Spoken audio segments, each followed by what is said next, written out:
excellent day for an exorcism. That's about the last thing you want to hear from a demon, because the unspoken message is, go ahead, try your exorcism. It won't do any good. But in 1973's The Exorcist, Father Karras calls his bluff. Wouldn't that drive him out of Regan, the girl he's possessed? The demon answers, it would bring us together. You and Regan, Karras asks, and the demon corrects him, you and us. Given the demon's cryptic way of speaking, it's easy to see why The Exorcist was misunderstood by so many at the time of its release. People thought Regan was possessed by the devil himself, and they thought the devil won. After all, neither priest escapes with their life. But in truth, while the demon calls itself the devil, we are told that he's a liar. And by the appearance of this statue during the exorcism, it's implied that Regan is possessed by Pazuzu, the personification of the southwest wind, the demon whose statue Father Merrin comes upon in the movie's opening. And in truth, Father Karras was victorious over the demon, not only in saving Regan, but in foiling the demon's ultimate goal, implied in his snarky retort, you and us, and made more explicit in both the novel and director's cut. But to fully make sense of it all, it helps to first understand William Peter Blatty's journey in writing the novel and film, which is also one of the unique ingredients that helped make this movie one of the most terrifying to ever grace the screen.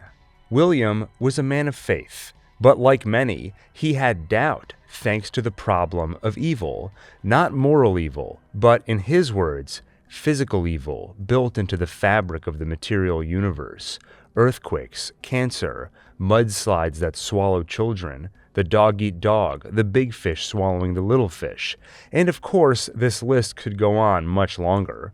But in 1949, he read an article in the Washington Post that changed his life forever.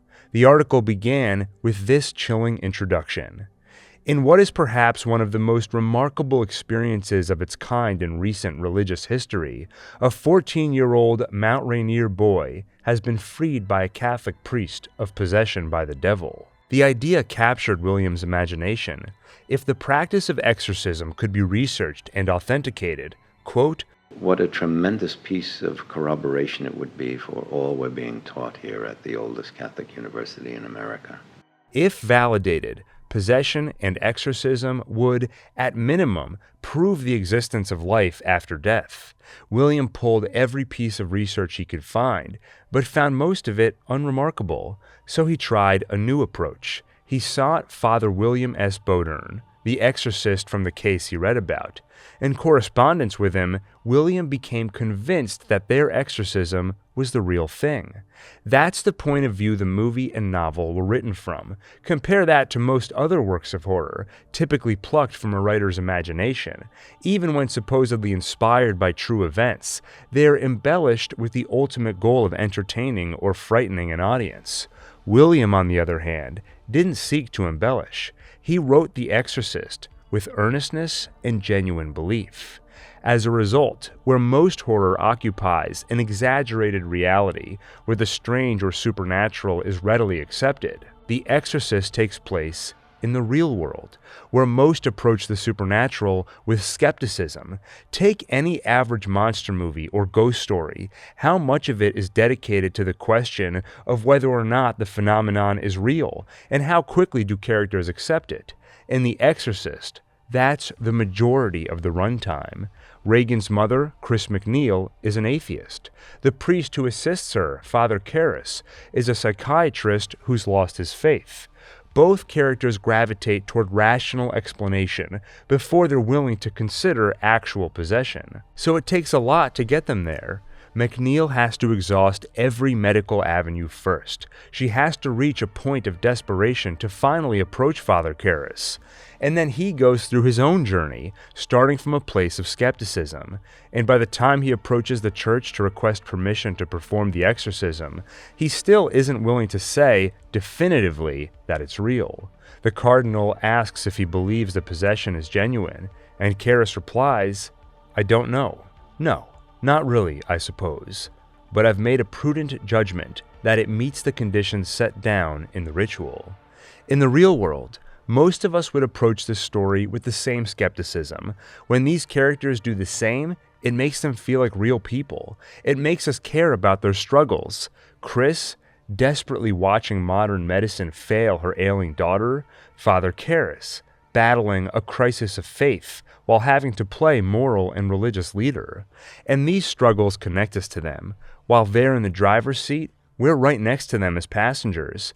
By the time they're willing to cross the line and admit the devil is real, we are with them. If you've watched my Importance of Detail video about Better Call Saul, this all sounds familiar because The Exorcist uses the same technique. It takes us through every step of the process in detail to a point where some might find it slow, especially compared to faster-paced horror. But focusing on detail, even mundane details that seem unimportant, is all part of painting a picture that feels genuine. So when the mundane meets the extraordinary, it lands with appropriate impact. And of course, as a visual medium, it isn't just about William Blatty's writing, but also William Friedkin's direction. Where Blatty wrote with belief, Friedkin directed with objective agnosticism. He didn't necessarily believe in the events, though allowed that there is much about the universe we don't understand. And aesthetically, his background was mostly in documentary filmmaking, so his technique was naturalistic and not tuned to the stylistic approach of many other horror movies, emphasizing jump scares or building tension by creeping around corners. Instead, his camera was dedicated to naturally following the characters and frankly showing whatever events unfold. The meeting of these two forces, Blatty's earnestness and Friedkin's documentary approach, resulted in a very special movie, unique in its brand of terror. It's something that would be near impossible to recreate.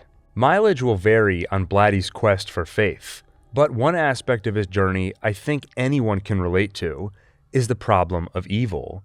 If you're a believer, it can shake your faith in God. And even for the secular, it can shake your faith in humanity. Blatty's novel and earlier drafts of the film open with several epigraphs, describing atrocities that set the stage for the story's reckoning with evil. First, an excerpt from an FBI wiretap of two mobsters giggling as they recount their brutal torture and murder of a fellow mobster accused of informing. James Torello. Jackson was hung up on that meat hook. He was so heavy he bent it. He was on that thing 3 days before he croaked. Frank Buccieri, giggling. Jackie, you should have seen the guy. Like an elephant he was. And when Jimmy hit him with that electric prod. Torello, excitedly. He was flopping around on that hook, Jackie. We tossed water on him to give the prod a better charge. And he's screaming. The epigraphs end with 3 words. Dachau. Auschwitz, Buchenwald. A brief look through history expands the list exponentially. Turn on the news, and it grows in real time with fresh horrors and atrocities. There is a problem of evil in this world, which makes it easy to lose faith in a higher power or simply humanity's capacity for good. This is what the demon wants. Reagan is not the target. She is a tragic vessel for this demon to get close to the people around her and spread its corruption. That's why it told Karras that the exorcism would be a chance to bring them together. It would expose Father Karras, whose faith was already shaken, to this demon's disgusting and horrible words. Same for her mother, Father Merrin, and anyone else around Reagan. The director's cut and the novel make this more explicit. As the two priests take a break from their exorcism, Karras asks the more experienced Father Merrin, "Why this girl? It doesn't make sense." "I think the point is to make us despair," Merrin answers, "to see ourselves as animal and ugly, to reject the possibility that God could love us." At the time of its release, the movie's finale was misunderstood by many. It's clear that Father Merrin dies when his heart condition makes the exorcism too much to handle. It's clear that Father Karras begs the demon to take him in place of Reagan, and the evil obliges. But as audiences' adrenaline took over and things moved quickly, it was easy to miss exactly what happened next. The demon takes over Karras' body and tries to strangle Reagan with Karras' hands.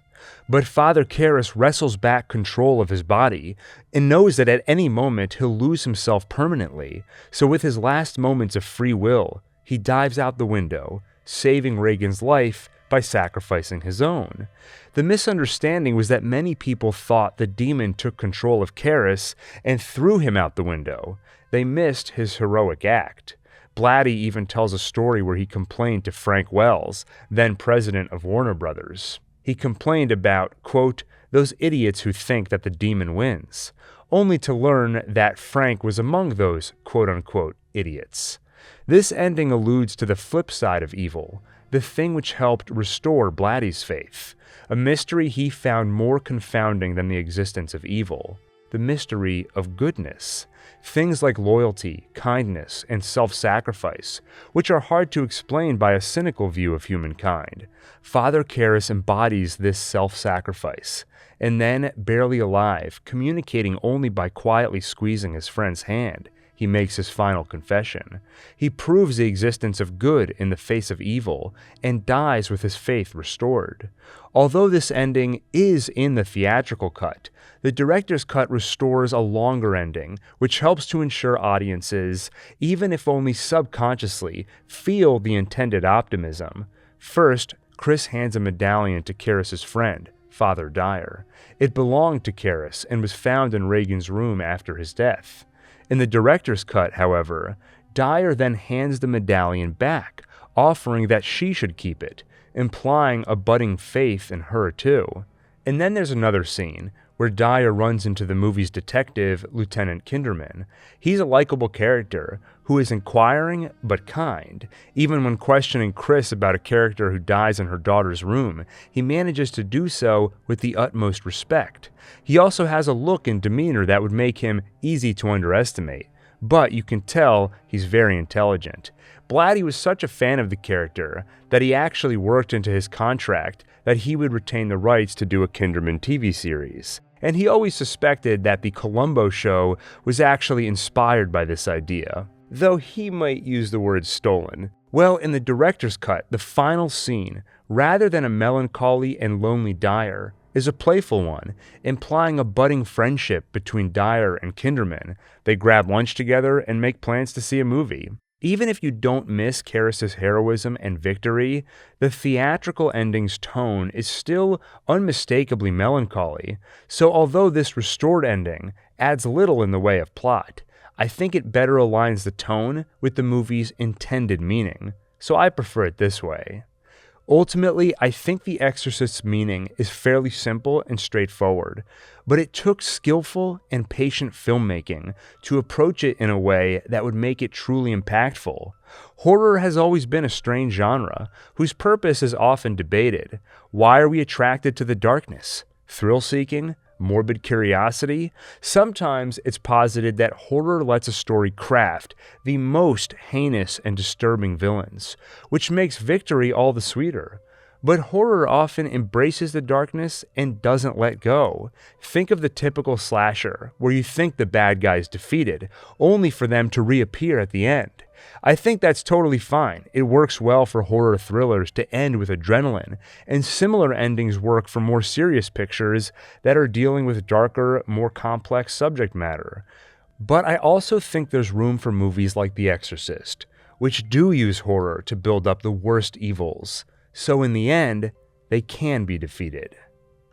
In a world that sometimes feels more saturated in evil than good, I think we can do with something that introduces even an iota of hope and optimism into our consciousness, whether it's a classic horror movie or one of those things which helped William Blatty rediscover his faith: loyalty, kindness, or self-sacrifice.